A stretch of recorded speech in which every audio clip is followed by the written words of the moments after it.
আসসালামু আলাইকুম। এখন আমি রয়েছি শেরপুর জেলার ঝিনাইগাতি উপজেলার ১ নং কাংশা ইউনিয়নের কারাগাঁও গ্রামে।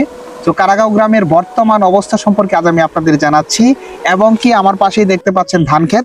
তো ধান ক্ষেতে উপর দিয়ে কিন্তু পানি প্রবাহিত হচ্ছে। এটা হচ্ছে আমার পিছে দেখতে পাচ্ছেন, এই পিছে কিন্তু অনেক ধানের জমি রয়েছে যেগুলা পানির নিচে কিন্তু প্লাবিত হয়েছে।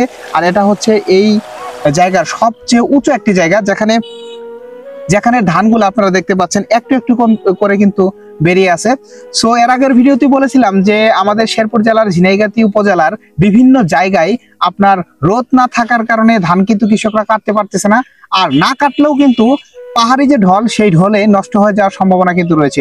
আপনারা স্ক্রিনে দেখতে পাচ্ছেন কৃষক কিন্তু বিপদে পড়েই এই ধানগুলা মাঠে রেখেছে, কারণ এই ধানগুলা কিন্তু অলরেডি প্রায় ১ সপ্তাহ আগেই কাটার মতো যোগ্য হয়েছে, অর্থাৎ পেকে গেছে। যার কারণেই এই পাকার পরেও কিন্তু ধানগুলা আসলে কাটতেছে না, কারণ ৫ থেকে ৭ দিন যাবত কোনো প্রকার রোদ নেই। কোনো প্রকার রোদ না থাকলে আপনারা জানেন ধান কাটার পর সেই ধান ২ থেকে ৩ দিন পরে কিন্তু আপনার জ্বালিয়ে যায়, অর্থাৎ গ্যাস আসে, যার কারণে মানুষ অনেক অনেক ক্ষতির সম্মুখীন হচ্ছে। তো সুপ্রিয় দর্শক, আমি আপনাদের আরেকটু যদি দেখাই, যে এদিকে একটু দেখাও, এদিকে দেখতে পাচ্ছেন যে অনেক ক্ষেত, অর্থাৎ এই বনের ভিতরে প্রায় ৫০% জমি কিন্তু পানির নিচে প্লাবিত হয়েছে। এর আগে ১-১.৫ ঘন্টা বা ২ ঘন্টা আগে কিন্তু একটা ভিডিও দিয়েছিলাম যে এই ক্ষেতগুলা আপনার দেখা যাচ্ছে উপরে ভেসেছিল, পানি আসার সম্ভাবনা ছিল।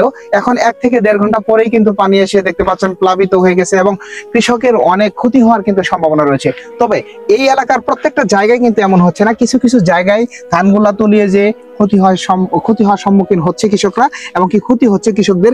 আরেকটু যদি আমি আপনাদের দেখাই, এখান থেকে সামনে যত দূর যায় সেই ক্ষেতগুলা কিন্তু আপনার প্রত্যেকটাতেই ধান রয়েছে। এই ধানের জমিগুলা কিন্তু আপনার পানির নিচে প্লাবিত হয়ে আছে।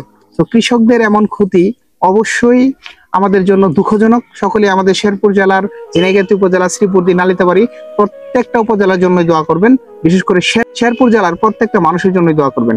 আসসালামু আলাইকুম।